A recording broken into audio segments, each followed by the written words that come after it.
TV साहब भी फिल्में देखते हैं। क्या बातें हो रही है? सर वो निखिल कह रहा था कि एसीपी साहब फिल्म देखते हैं क्या? अरे अच्छा, क्यों जानना चाहते हो तुम? नहीं सर, मैं तो सर कह रहा था कि हम सब साथ चल के फिल्म देख सकते हैं सर। सर केस खत्म हो गया सर, काम भी नहीं, मतलब काम है सर, केस नहीं है सर। अगर आप कहें तो हम सब साथ चल के फिल्म। केस खत्म हो गया, काम नहीं है? हाँ? किसने कहा तुम्हें कि केस खत्म हो गया? किसने कहा? किसने कहा केस खत्म हो गया? मोहित ने सब कुछ मान लिया तो तुम्हें लगा मुझे मिल गया तो केस खत्म हो गया। केस अभी भी बाकी है, समझे?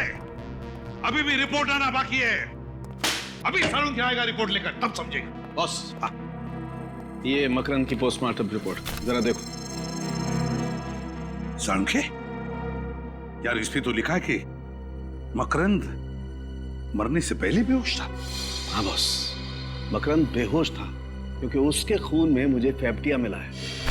फैप्टिया, जिसकी वजह से जब उसकी आंख निकाली गई वो मरा नहीं था, बेहोश था। मगर यार मोहित के हिसाब से मकरंद की मौत गोली लगने से हुई है। बेहोशी का तो नामो निशान नहीं। मुझे लगता है मोहित झूठ बोल रहा होगा। लेकिन क्यों झूठ बोलेगा मोहित? मोहित झूठ बोल रहा है? क्यों झूठ बोल रहा है मोहित? बस ये तो पता नहीं, लेकिन मेरी रिपोर्ट गलत नहीं हो सकती। हाँ पता है सारुंखे, तेरी रिपोर्ट बिल्कुल सही होती है, हर बात सही होती है, लेकिन क्यों? मोहित झूठ क्यों बोलेगा? सर वो मोहित कह रहा था ना कि मकरंद ने गोली चलाई थी और क्राइम सीन में हमें वो बुलेट भी मिली थी। सचिन, फोरेंसिक रिपोर्ट के मुताबिक मकरंद के हाथों पर कहीं पर भी गन पाउडर के निशान नहीं है गन पाउडर के निशान। बिल्कुल कहीं भी गन पाउडर नहीं है। सर कहीं मोहित खुद के सारे इल्जाम लेकर किसी को बचाने की कोशिश तो नहीं कर रहा है? अरे वाह, अब सोचने लगे। अभी तक तो कह रहे थे कि केस खत्म हो गया, कोई केस नहीं है। क्यों? अब समझे इतना आसान नहीं। केस खत्म हो गया, सोचना पड़ता है, हर बात पे सोचना पड़ता है। सही सोचा है तुमने अभी। हो सकता है किसी को बचाने की कोशिश कर रहा है मोहित, इसलिए सारे इल्जाम उसने अपने आप पर ले लिए। पर किसे बचाने की कोशिश कर रहा है मोहित? मकरंद और वो तीसरा आदमी। कहीं मोहित उस तीसरे आदमी को बचाने की कोशिश तो नहीं कर रहा है, इसलिए सारे इल्जाम अपने आप पर ले रहा है। और फिर मकरंद, यार सारुंखे, मकरंद की आंख के बारे में कुछ और पता चला? हाँ बॉस। क्या? तारिका लगी हुई लैब में कुछ ना कुछ ढूंढ निकालेगी। एक मिनट। हाँ, तारिका को याद करे तो तारिका का फोन। हाँ तारिका, हेलो तारिका। क्या हुआ? यार मुझे लगता है तारिका खतरे में। तारिका खतरे में है? क्या बात कर रहा है?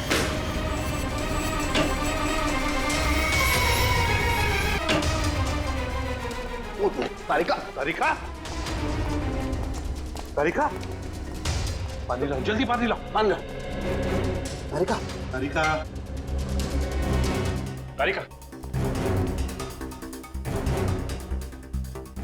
तारिका, उठो। क्या हुआ? हाँ? You okay? आओ बैठो। चलो, कम।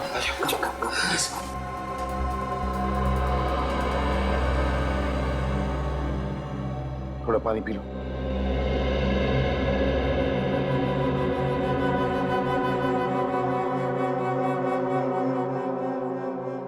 You okay? क्या हुआ? कैसे हुआ ये सब? सर, वो आंख लेके चला गया। आंख लेके चला गया? जिस बात का डर था वही हुआ, फिर से आंख चुरा के लेकर गए। वो आंख टेस्ट कर रही थी, दरवाजे पे एक आदमी आया। उसने प्यून के कपड़े पहने हुए थे। उसने मुझे कहा कि उसने मुझे कहा कि सालों के सर ने आप मंगवाई है। मुझे मुझे उसी वक्त उस पर शक हुआ और मैंने आपको तुरंत फोन लगाया। फिर मैंने जैसे ही आपसे बात की उसने मुझे क्लोरोफॉर्म सूंघा और मैं बेहोश हो गई। और अब सर सारा पैसा सारा सोना हमारे हाथ लग चुका है, फिर ये आँख किसी को क्यों चाहिए होगी? और भी कोई राज जुड़ा हुआ है उस आंख के साथ, और भी कोई राज है जो अब तक हमारे सामने नहीं आया है। किसी भी हालत में हमें उस तीसरे आदमी तक पहुंचना ही है, पहुंचना है उस तीसरे आदमी तक। सर, ये जो तीसरा आदमी है वो इस राज के बारे में अच्छी तरह से जानता है, इसीलिए उस आंख के पीछे पड़ा हुआ है सर। सचिन, और वो पूरा राज उस बंद लॉकर रूम के अंदर छुपा है, उस बंद लॉकर रूम के अंदर। सर पूरे शहर में ऐसी एक ही कंपनी है जो आइरिस लॉकर बनाती है। तो फिर चलो वहीं चलते हैं।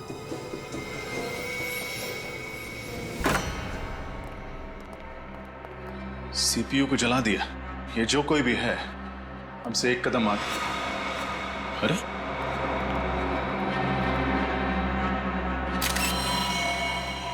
इन्हें तो गोली मारी गई है।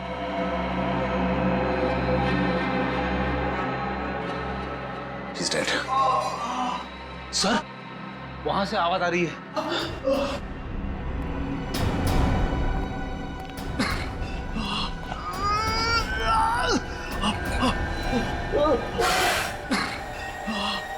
आप लोग कौन? घबराइए मत, हम लोग सीआईडी से। आइए बैठिए। संभाल के। निकल पानी। मुझे बचा लीजिए, मुझे गोली लगी। घबराइए नहीं, आपको कुछ नहीं होगा। फ्रेडी, एम्बुलेंस को फोन करो जल्दी। पानी ये लीजिए, पानी पीजिए आराम से। ये सब किसने किया? कुछ लोग एकदम से ऑफिस में घुसे और उन लोगों ने अफरा तफरी मचा दी, कंप्यूटर भी जला दिया और बॉस को गोली मार दी। तो वो आपके बॉस थे? मिस्टर अनुराग, और मुझे गोली मार दी। अगर मैंने मरने का नाटक ना किया होता तो शायद 2-4 गोली और मार देते। अच्छा, कंप्यूटर में जो रिकॉर्ड्स थे उनका कोई बैकअप है? इस रूम के ठीक सामने कॉन्फ्रेंस रूम में टेबल के नीचे की तरफ हार्ड डिस्क छुपा के रखी हुई। भगवान करे वो सुरक्षित हो। एम्बुलेंस आ गई। निखिल, इन्हें हॉस्पिटल पहुंचा। संभाल के। कुछ नहीं होगा। फ्रेडी, इस रूम के सामने एक कॉन्फ्रेंस रूम है, वहां टेबल के नीचे एक हार्ड डिस्क होनी चाहिए, लेकर आ।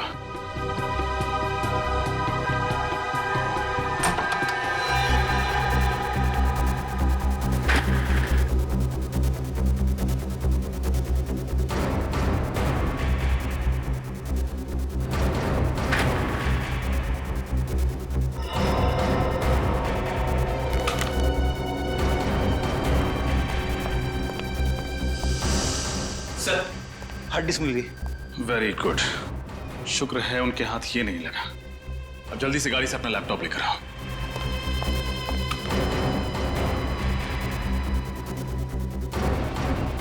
लैपटॉप ये लो, इस हार्ड डिस्क को लैपटॉप से कनेक्ट करो। सारे फाइल्स सर्च करो, देखो मकरंद कुमार के रिकॉर्ड्स कहाँ हैं।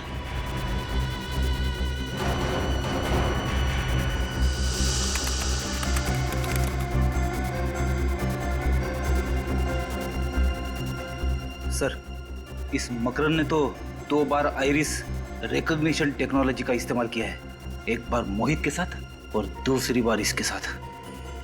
तो ये है हमारा तीसरा आदमी। अरे दया अंकल, आप? अरे प्रथम बेटा, कैसे हो आप? मैं ठीक हूँ। अच्छा दया अंकल, मैं खेलने जाता हूँ। ओके बेटा। अरे बेटा, आप कितनी बार कहा मेरे पूछे बगैर दरवाजा नहीं खोलने का।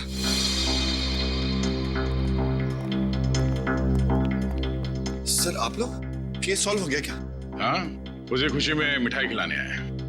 मिठाई? बहुत अच्छा हुआ तुम्हारा बेटा बाहर गया, वरना उसके शरीफ पिता का असली चेहरा उसके सामने आ जाता। अरे बेटा, ना ना, मिठाई नहीं खाओगे? मोहित से पहले मकरंद का पार्टनर मैं था। एक दिन उसे शक हुआ कि स्मगलिंग के पैसे में से मैं पैसे चुरा रहा हूं और उसने सारा पैसा उस मनहूस लॉकर रूम में बंद कर दिया। 5 साल पहले मकरंद और मेरा झगड़ा हो गया और उसने मोहित को अपना पार्टनर बना लिया। जिसकी वजह से तुम्हारा करोड़ों का माल उस लॉकर रूम में कैद हो गया। हाँ सर, मैंने सुलह करने की बहुत कोशिश की लेकिन वो नहीं माना। मैंने मिन्नत की लेकिन वो फिर भी नहीं माना। फिर एक दिन मैं मकरंद के घर पहुंच गया।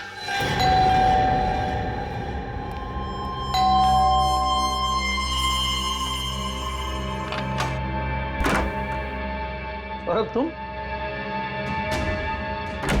आज मैं सौरभ नहीं तेरी मौत बन के आया हूं। ये सब क्या है सौरभ? ये ले पढ़ इसको। ठीक है, तो प्लीज गोली मत चलाना। एक शर्त पर इसे जोर जोर की पढ़ और सुन। जब तक मैं रुकने के लिए नहीं बोलूं पढ़ते रहना, समझे? ओके।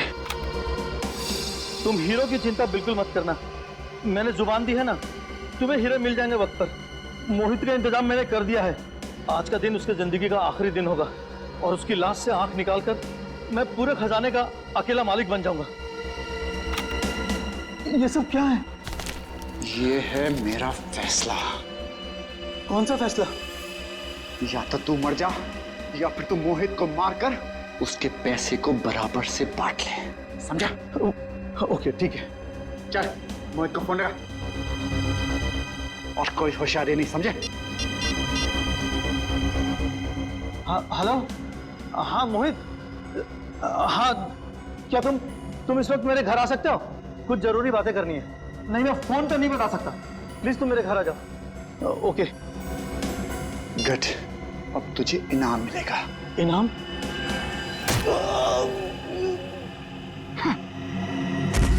बेवकूफ, तुझे क्या लगा मैं करोड़ों का खजाना तुझे दे दूंगा?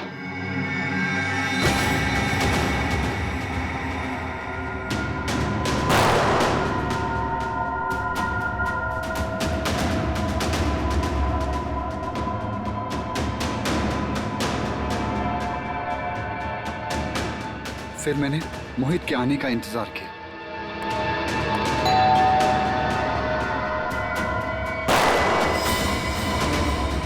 मुझे मारेगा? मुझ पे गोली चलाएगा तू?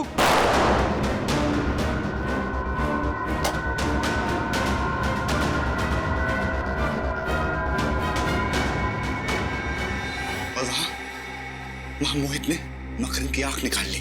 फिर मैंने मोहित का पीछा किया। उसने वो आंख उसी मूर्ति में छुपा दी जिसमें मकरंद अपने हीरे छुपाया करता था। फिर एग्जीबिशन में अपने बेटे को रोकने के बहाने उस मूर्ति को धक्का दे दिया ताकि वो आंख सबके सामने आ जाए और आप लोग इन्वॉल्व हो जाए। तुम हम लोगों को इस प्लान में क्यों शामिल करना चाहते थे? क्योंकि मैं एक ही तीर से 2 शिकार करना चाहता था। एक तरफ मैं सारा खजाना हड़पना चाहता था और दूसरी तरफ मैं चाहता था कि मकरंद के खून में मोहित फंस जाए और मुझ पर कोई आश ना है। तुम जानते थे कि खजाने के लिए मोहित हमसे वो आग चुरा लेगा और तुम मोहित पे हमला करके उससे उसका खजाना चुरा लोगे और वो आग भी, और दोनों खजाने के मालिक बन जाओगे। हाँ, मेरा प्लान कामयाब भी हो गया था। मोहित ने डॉक्टर सालुंके से वो आग भी चुरा ली थी। उसने अपना सारा पैसा भी निकाल लिया था। बस मुझे मोहित को मारना था और ऐसा दिखाना था कि उसे उसी के आदमियों ने मारा है, लेकिन इससे पहले कि मैं करता। हम मोहित तक पहुंच गए और तुम्हारा प्लान चौपट हो गया। तुमने मोहित को मकरंद का खून करने पे मजबूर कर दिया और अपने इस घिनौने प्लान में सीआईडी को शामिल करने की गलती की। तुम्हें सख्त से सख्त सजा दी जाएगी। मैंने मकरंद साहब जैसा कलाकार मेरी जिंदगी में आज तक नहीं देखा। उनकी पेंटिंग में एक अजीब सी कशिश है जो देखने वाले को ऐसे आकर्षित करती है जैसे चुंबक सुई को आकर्षित करती है। लेकिन मुझे उनकी पेंटिंग से ज्यादा अच्छी उनकी ये एब्स्ट्रैक्ट मूर्ति लगी। कहने को तो ये सिर्फ कांच की है, लेकिन देखने में ऐसा लगता है जैसे इसमें सचमुच जान हो। वाकई मैं तो आज घर से सोच के निकला हूँ कि आज मैं मकरंद साहब का ऑटोग्राफ लिए बिना यहाँ से हिलूंगा भी नहीं। लेकिन मकरंद साहब हैं कहाँ? आसपास कहीं दिख नहीं रहे। चलिए उनसे पूछते हैं, शायद यही कुछ बता पाए। Excuse me. यस। मकरंद साहब नहीं आए। आप तो जानते हैं कि आर्टिस्ट कितने मूडी होते हैं, बस आते ही होंगे। क्या आप उन्हें कॉल कर सकते हैं? क्यों नहीं?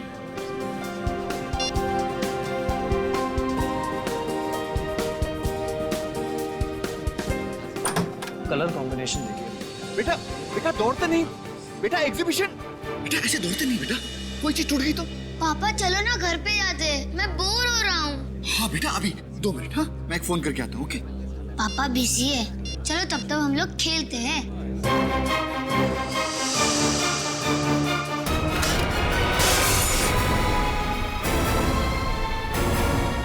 अरे बाप रे, देखा तुम्हारी वजह से टूट गया ना। सॉरी पापा। लाखों का था ये। अरे मकरन साहब को पता चलेगा तो बहुत गुस्सा हो जाएंगे। ये क्या?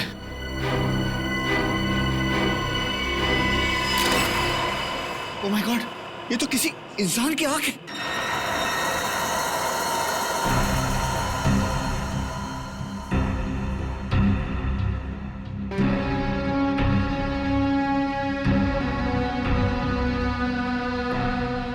तो ये बच्चे इस कांच की मूर्ति के आसपास खेल रहे थे, आपने इन्हें खेलने से मना कर दिया और गलती से आपके हाथ से ये कांच की मूर्ति टूट गई और अंदर से कनिस्टर निकला जिसमें ये आंख है, किसी इंसान की आंख। जी सर। सर वो कहावत है ना, बच्चे भगवान के रूप होते हैं, वो बहुत सही है सर। अगर ये बच्चे यहाँ नहीं खेल रहे होते और ये मूर्ति टूटती नहीं तो हमें पता ही नहीं चलता कि ये मूर्ति में आंख है। नाम क्या बेटा आपका? प्रथम। प्रथम, बहुत प्यारा नाम है। प्रथम, निखिल अंकल तुम्हें बाहर ले जाके चॉकलेट खिलाएंगे।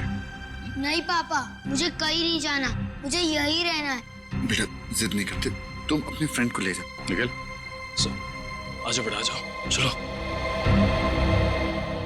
अच्छा ये मूर्ति को बनाने वाले मिस्टर मकरन वो कहीं नजर नहीं आ रहे? सुबह सर आए थे, फिर किसी काम से निकल गए, तब से वापस नहीं आए। मूर्ति के टूटने की खबर दी उन्हें? नहीं सर, नहीं दे पाया। मैंने फोन ट्राई किया था लेकिन वो फोन नहीं उठा रहे। सर कहीं ऐसा तो नहीं कि एक मूर्ति पे एक आंख फ्री? मजाक समझ रहे हो तुम्हें? हैं? ये इंसान की आंख है, मतलब किसी इंसान के शरीर से आंख निकाली गई है। रजन, इस कनिस्टर को डॉक्टर सालुंके के पास भेज दो और मकरन के घर का पता देना हमें। जी सर। हाँ सालुंके, आंख के बारे में क्या पता चला? टेट्रागोडाल। टेट्रागोडाल? हाँ बस, ये सॉल्यूशन जिसमें इस आंख को डुबो करके रखा गया है इसे टेट्रागोडाल कहते हैं। और ये सॉल्यूशन इस आंख को सालों साल तक प्रिजर्व करके रख सकता है। मतलब मकरन ने ये आंख टेट्रागोडाल सॉल्यूशन में इसलिए रखी ताकि वो डिकम्पोज ना हो, सड़े ना, है ना? बिल्कुल, वरना तो एक बार अगर इसके ब्लड सेल्स खत्म हो गए तो आंख तुरंत सड़ जाती है। फिर तो सर इस सोल्यूशन की वजह से ये बताना जरा मुश्किल होगा ना कि ये आंख कितनी पुरानी है। सचिन, अगर आंख ज्यादा पुरानी होती तो बताना मुश्किल था, लेकिन बॉस इस आंख के कुछ ब्लड सेल्स अभी भी एक्टिव हैं। इससे ये पता चलता है कि ये आंख 16 से 18 घंटे पहले निकाली गई है किसी इंसान के शरीर में से। या फिर सालुंके पता लगा सकता है ना डीएनए टेस्ट से कि ये आंख किसी मर्द की है या औरत की? हाँ, पता लगाया जा सकता है। तो फिर लगा ना पता, लेकिन बॉस उसके लिए मुझे इस आंख को सेंट्रल लैब में लेके जाना पड़ेगा। सर मैंने शहर के सभी आई डोनेशन सेंटर में जाके पता किया है सर, पिछले 6 महीने में कहीं से भी कोई भी आंख चोरी नहीं हुई है सर। पिछले 6 महीनों में कहीं से भी कोई भी आंख चोरी नहीं हुई है? तो क्या मकरन ने किसी की जान लेकर उसकी आंख निकाल ली और फिर वो मूर्ति में लगा दी? मगर सर मकरन ने तो ये मूर्ति 3 महीने पहले बनाई थी, जबकि ये आंख 16 घंटे पुरानी। तो 16 घंटे पुरानी आंख 3 महीने पुरानी मूर्ति में कैसे फिट हो सकती? सचिन, जरूर बहुत पहले से ही प्लानिंग करके रखी थी इस मकरन ने, बहुत बड़ी प्लानिंग। पहले से ही उसने उस मूर्ति के अंदर जगह बना के रखी थी जहां पर ये कैनिस्टर फिट हो जाए। आद्या, मकरन का फोन ट्रेस नहीं हो रहा, तो फिर उसके फोन रिकॉर्ड चेक किया? लंदन से कॉल आए थे। अच्छा, तो ठीक है, कोशिश जारी रखना, कुछ पता चले तो तुरंत बता देना मुझे। ओके? क्या हो मकरन को अक्सर लंदन से फोन आया करते थे और खास करके 3 अलग-अलग नंबर से। लंदन से? लेकिन सर उसे लंदन से कौन फोन कर सकता है? वही तो है, कौन ये 3 अलग-अलग नंबर से फोन करने वाले? मकरन को लंदन से पता लगाना पड़ेगा। सर आप बिल्कुल फिक्र मत कीजिए, मैं अपनी जुबान का बहुत पक्का हूँ। आपका पार्सल समय से पहले पहुंच जाएगा। अब मकरंद बाहर गया हुआ है, पता नहीं कब तक आएगा। हाँ हाँ ठीक है, जैसे ही आएगा मैं उसको कह दूंगा कि आपसे बात कर लूँ। ओके जी, बाय।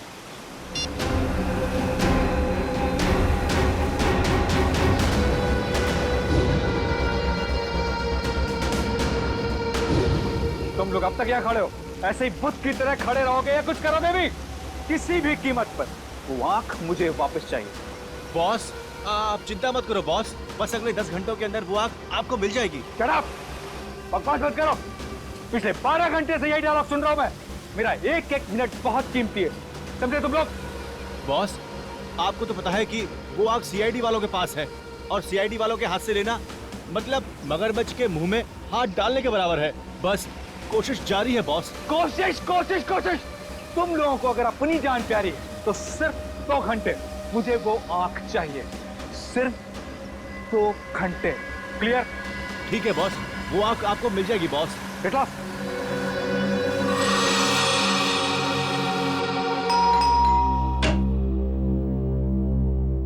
कौन आया होगा? लगता है साहब होंगे। आप लोग? मकरंद है घर में? नहीं, मकरंद साहब तो घर पर नहीं है। तो ठीक है, फिर तुम ही से मिल लेते हैं। अरे मैं तो आपको जानता नहीं, फिर आप मुझसे मिलना क्यों चाहते हैं? जब तक मिलोगे नहीं तब तक जान पहचान कैसे होगी? सचिन, निखिल, देखो, हो सकता है घर में ही छुप के बैठा हो। अरे मैंने बोला ना साहब घर पर नहीं है, ऐसे कैसे घुस रहे हैं आप लोग? सीआईडी से हैं हम। सीआईडी? हाँ, कुछ और बोलना है आप? नहीं साहब।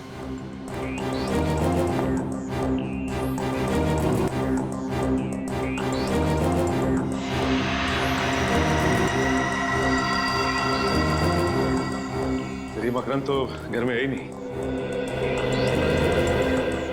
कहाँ गया मकरंद? पता नहीं साहब, बताकर नहीं गए। और कब से घर नहीं आए तुम्हारे मकरंद साहब? कल सुबह जो निकले अब तक लौटे नहीं। मकरंद अपनी पेंटिंग्स और मूर्तियाँ यहीं पे बनाता है? हाँ, पेंटिंग्स तो यहीं बनाते हैं मगर मूर्तियाँ नहीं। हाँ, यहाँ सिर्फ पेंटिंग्स दिख रही हैं। मूर्तियाँ कहाँ बनाता है जानते हो? पता नहीं साहब, मैं तो नौकर हूँ। ये लैपटॉप मकरंद का है? हाँ, ये साहब का ही है। निखिल,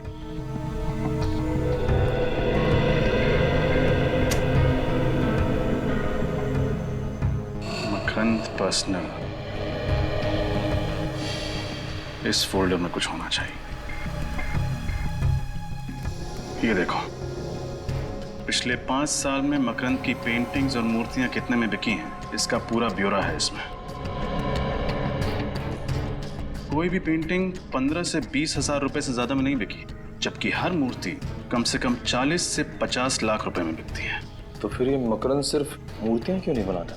हो सकता है सिर्फ अपनी संतुष्टि, अपने क्रिएटिव सेटिस्फैक्शन के लिए पेंटिंग्स बनाता हो। एक सेकंड, इसमें यह भी लिखा है कि ज्यादातर मूर्तियां लंदन में बिकती हैं, इसीलिए उसे लंदन से अक्सर फोन आया करते हैं। सचिन, कुछ तो है जिसका लेन देन लंदन से है।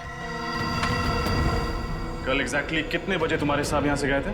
कल सुबह 8 बजे साहब निकले थे घर से एग्जीबिशन में जाने के लिए, ताकि पेंटिंग और मूर्ति सजा सके।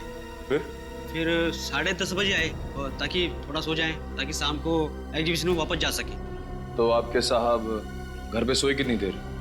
सोए नहीं साहब, जैसे ही आए थे उसके 5 मिनट बाद वापस चले गए, और फिर अब तक नहीं आए। सिर्फ 5 मिनट में वापस चले गए? कैसे गए, अपनी गाड़ी से? नहीं, किसी टैक्सी में गए थे। ये कौन सी कंपनी की टैक्सी थी? ये तो पता नहीं साहब। अच्छा, ये टैक्सी तुम्हारे साहब ने बुलाई थी? नहीं साहब, उन्हें फोन आया था ये टैक्सी आ रही है, और जैसी टैक्सी आई वो टैक्सी में बैठकर निकल गए। टैक्सी का कुछ याद है तुम्हें? तुमने कुछ देखा था, उसका नंबर प्लेट वगैरह? नहीं साहब, नंबर प्लेट तो मैंने नहीं देखा, मगर हाँ उस पे एक स्टिकर लगा हुआ था, इतना गोल गोल होता है वो खाने का, क्या बोलते हैं, ढोकला? नहीं, ढोकला नहीं, पिज्जा। पिज्जा? किस कंपनी का पिज्जा था? क्या नाम था? ढेपला, डेल्पा पिज्जा। डेल्पा, हाँ साहब, उसी कंपनी का। और कुछ देखा था तुमने? हाँ साहब, गाड़ी के पीछे वाले शीशे पे एक और स्टिकर लगा हुआ था उड़ते हुए आदमी का। डेल्पा पिज्जा का ऐड, और पीछे वाली कांच पर उड़ते हुए आदमी का स्टिकर।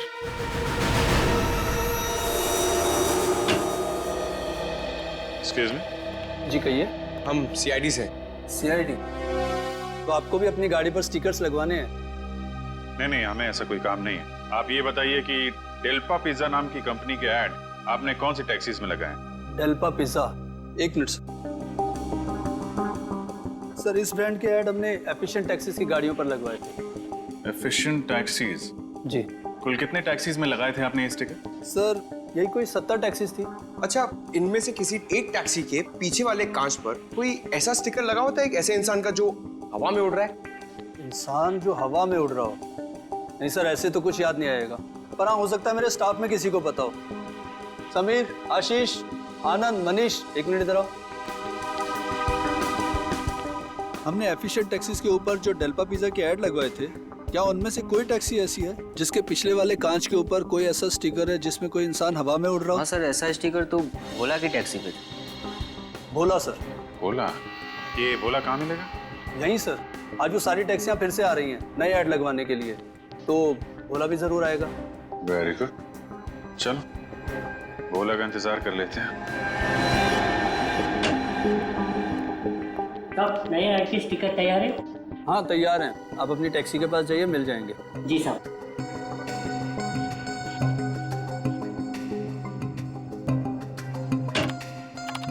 सर, नए ऐड का स्टिकर तैयार है क्या? बिल्कुल तैयार है, आप जाइए, मिल जाएंगे। जी सर।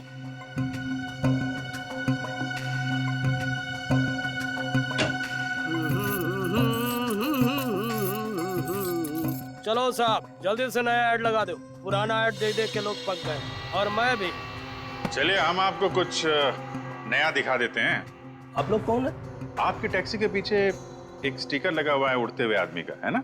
अरे भाई, मैं उड़ते हुए आदमी का लगाऊं या गिरते हुए आदमी का लगाऊं, इसे आप लोगों को क्या लेना देना है? लेना देना तो है, हम लोग सीआईडी से हैं। सीआईडी? जी। आप इस आदमी को पहचानते हैं? ये इसको तो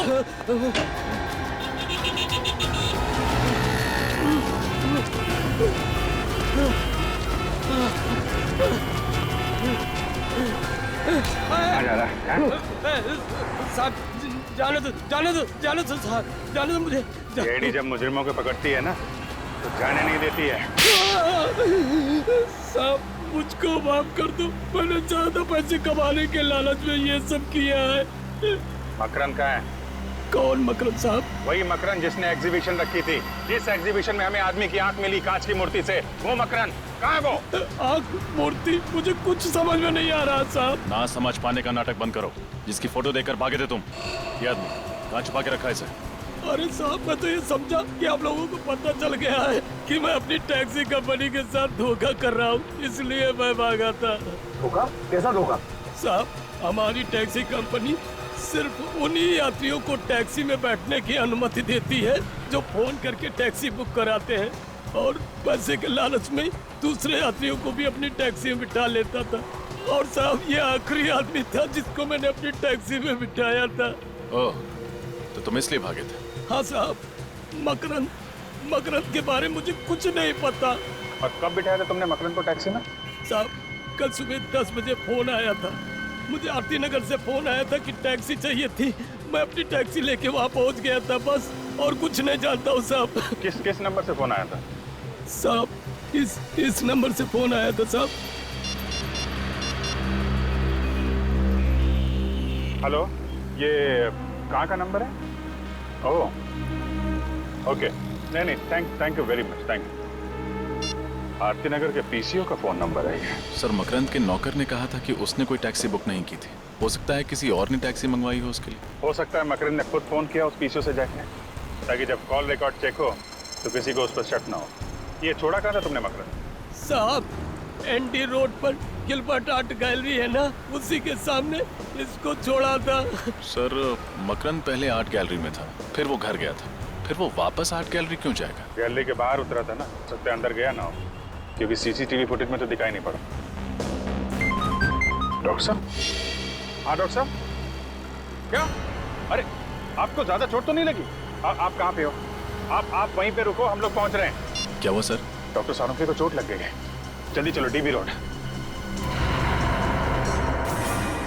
आप ठीक तो है ना? हाँ ओके। आप कहे तो आपको हॉस्पिटल ले चलूं? नहीं, मेरे साथ ही आते होंगे। वो आ गए। मेरे साथ ही आ गए हैं। Oh my God, excuse me doctor साहब, संभाल के आप ठीक है? हाँ अभिजीत, मैं ठीक हूँ। खून निकल रहा है। Pankaj, first aid. Thank you very much, हम लोग आगे, हम संभाल लेंगे। Thanks a lot. सर ये सब हुआ कैसे? मुझ पर किसी ने वार किया, हमला किया किसी ने। हमला? किसने किया? पता नहीं अभिजीत, मैं वो आँख लेकर के जा रहा था सेंट्रल लैब डीएनए टेस्टिंग के लिए। ये गाड़ी आई और यहाँ आकर के मेरी गाड़ी को ब्लॉक किया उसने। ओके। उसमें से 4-5 लोग उतरे नकाब पहने हुए। हाँ। मेरे सर पे वार किया और वो आँख का कैनिस्टर लेकर के भाग गए। आँख चोरी हो गई? यार वो चोट की वजह से मैं बेहोश हो गया था तो। अरे नहीं डॉक्टर साहब, आप सही सलामत है, हमारे लिए वो ज्यादा इम्पोर्टेंट है। आँख तो हम लोग ढूंढ ही लेंगे। वैसे गाड़ी का नंबर देखा क्या आपने? हाँ, चोट लगने से पहले मैंने गाड़ी का नंबर देखा था। क्या नंबर है, याद है? गाड़ी का नंबर है ZPO 2979। ग्रेट डॉक्टर साहब। पंकज, पता करो आरटीओ से किसका नंबर है। सर हमें आंख मिली मकरंद की बनाई हुई मूर्ति में। सालून के सामने जो गाड़ी देखी वो मकरंद की थी। हो ना हो इन सब के पीछे ये मकरंद ही है। हो सकता है। चलो चल के आंख भी वापस ले लेते हैं और सड़क के साथ पर किए गए हमले का हिसाब भी। सर लगता है ये मकरंद अपने दूसरे घर से भी गायब हो गया है। या फिर हो सकता है अंदर छुपा। सोच कर रहो। दया सर का नाम लो और तोड़ दो दरवाजा।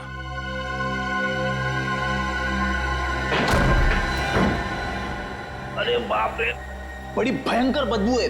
किसी लाश की बदबू है। सर कहीं मकरंद की तो नहीं है? हो सकता है, देखो लाश यहीं कहीं होगी।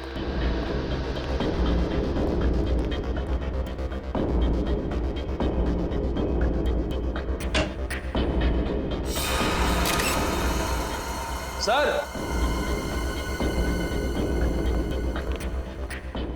ये तो मकरंद है। अरे इसकी तो एक आंख गायब है सर। मतलब वो आंख इसकी थी।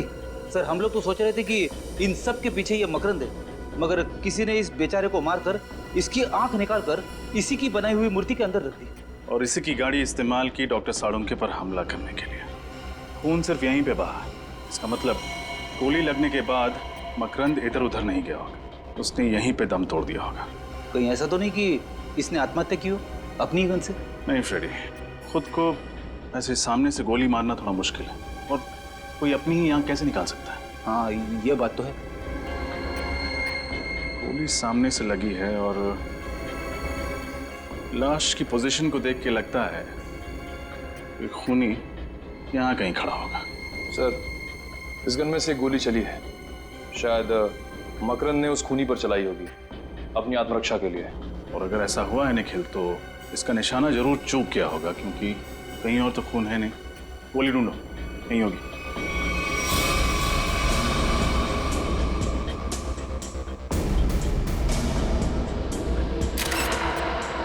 Sir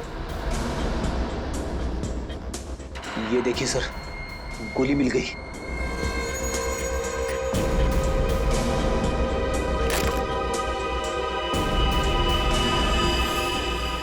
very good Freddy. एक काम करो और तलाशी लो, कुछ ना कुछ जरूर मिलेगा जो हमें खूनी तक पहुंचाए।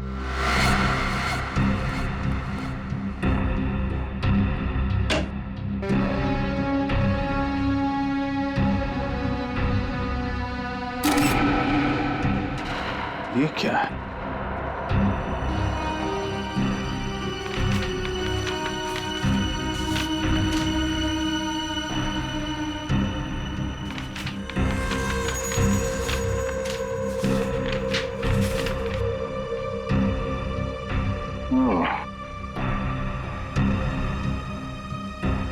मकरंद की पिछली मूर्तियों के स्केचेस देखा? इसी भी सर का अंदाजा सही था। मकरंद अपनी हर मूर्ति में इतनी जगह जरूर खाली छोड़ता था कि एक कैनिस्टर को आसानी से फिट किया जा सके। मतलब ये मकरंद उसी की बनाई हुई मूर्तियों के अंदर कैनिस्टर रखकर आग की स्मगलिंग करता था। हाँ सर, और शायद किसी ने बदला लेने के लिए इसी के साथ ऐसा कर दिया। मुझे नहीं लगता। आंखों की कालाबाजारी से सिर्फ 2-3 लाख रुपए कमाए जा सकते हैं। मकरंद की हर मूर्ति कम से कम 40 से 50 लाख रुपए में बिकती है, तो फिर सिर्फ 2-3 लाख रुपए के लिए कोई इतना खतरा क्यों लेगा? जरूर मकरंद की मूर्तियों में आंखें नहीं, कोई और चीज स्मगल की जाती है। कैसी चीज? वो तो नहीं पता फ्रेडी, लेकिन ये स्मगलिंग इंग्लैंड में होती, तभी तो उसे लंदन से इतने फोन आते थे। तब तो सर इस मकरंद का कोई पार्टनर होगा, दोनों मनमन हुई, उसने इसे पर पहुंचा दिया। वही होगा निखिल जो मकरंद की मूर्तियों को विदेश भेजता था। पता करो कौन है वो।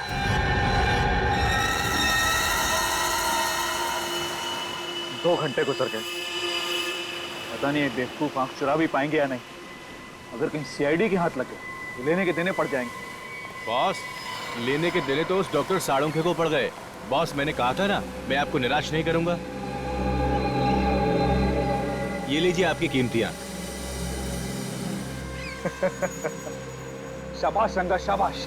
तू नहीं जानता है कि तुमने कितना बड़ा काम किया।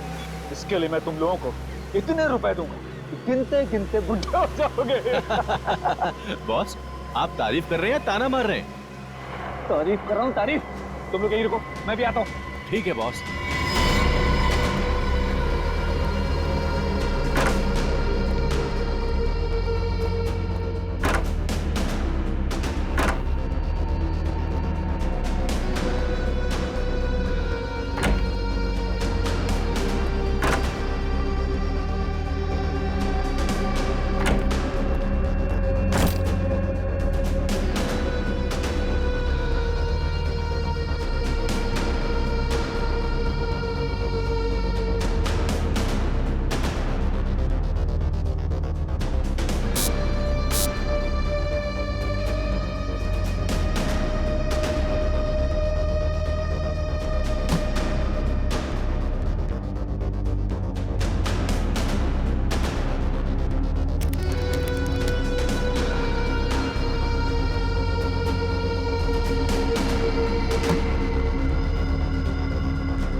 आधा काम खत्म हो गया। अब दुनिया की कोई भी ताकत मुझे सबसे अमीर बनने से नहीं रोक सकती। मैं दुनिया का सबसे अमीर आदमी बनूंगा।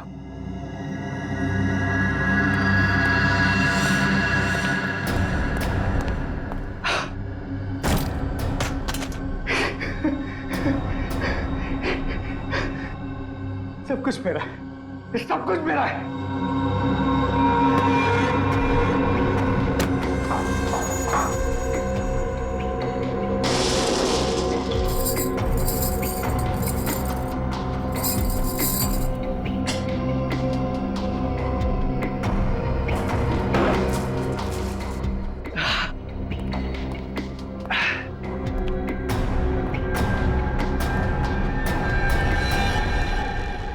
अरे तुम लोग यहाँ क्या कर रहे हो? चलो निकलने की तैयारी करो। बॉस, हमारा हिस्सा? हिस्सा भी मिल जाएगा, जल्दी क्या है? मैं कोई भागा थोड़ी जा रहा हूँ। बॉस, माफ करना, पैसों के सामने कोई किसी का नहीं होता। मुझसे गद्दारी, अभी देता हूँ हिस्सा। माफ करना, ये सारी की सारी दौलत सरकारी खजाने में जाएगी। गज नीचे।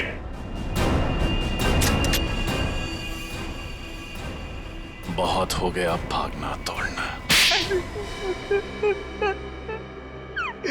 सर, मैं और मकरंद पार्टनर्स थे।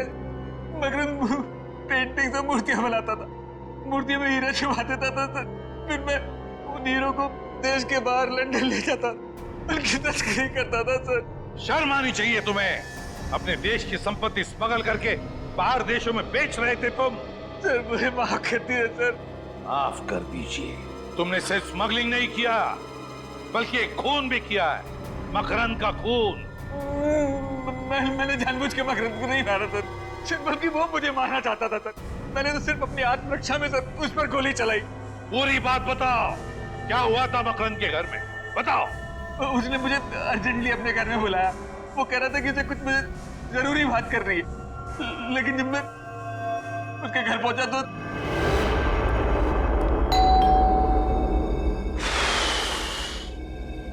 अरे दरवाजा तो खुला हुआ है। मकरंद,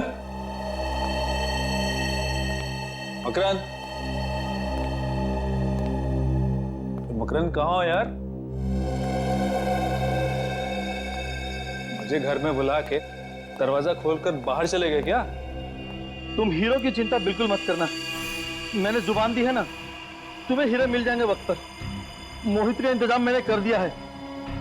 आज का दिन उसके जिंदगी का आखिरी दिन होगा और उसकी लाश से आंख निकालकर मैं पूरे खजाने का अकेला मालिक बन जाऊंगा।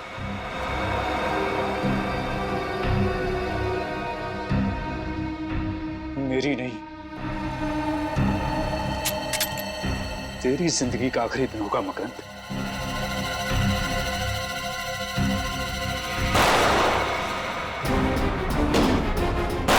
मुझे मारेगा, मुझ पे गोली चलाएगा तू?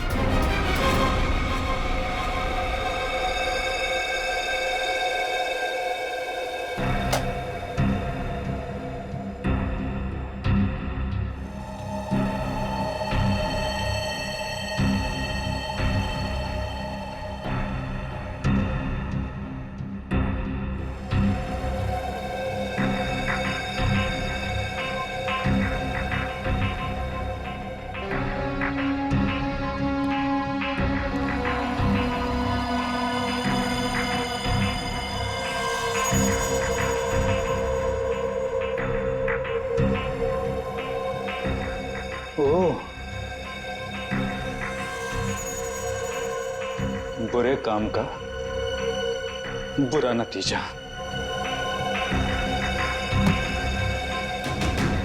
अब जो तू मेरे साथ करने वाला था, मैं तेरे साथ करूंगा।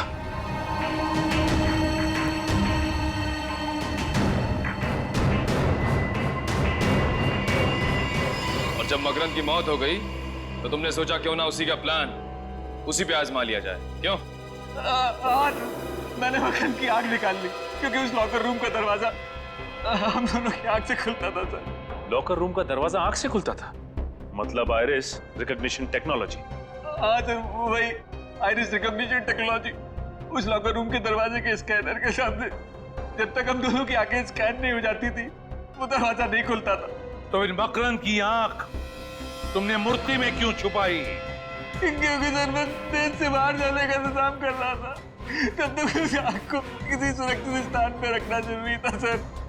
उस आग को छुपाने के लिए मूर्ति से अच्छी जगह कोई हो ही नहीं सकती थी सर, लेकिन मेरी किस्मत खराब सर, वो मूर्ति टूट गई और मूर्ति के साथ साथ मेरा माना भी फूट गया सर। तुमने स्मगलिंग करके देश के साथ गद्दारी की और एक खून भी किया। अब जेल की सलाखों के पीछे सड़ते बैठना फांसी का ऑर्डर आने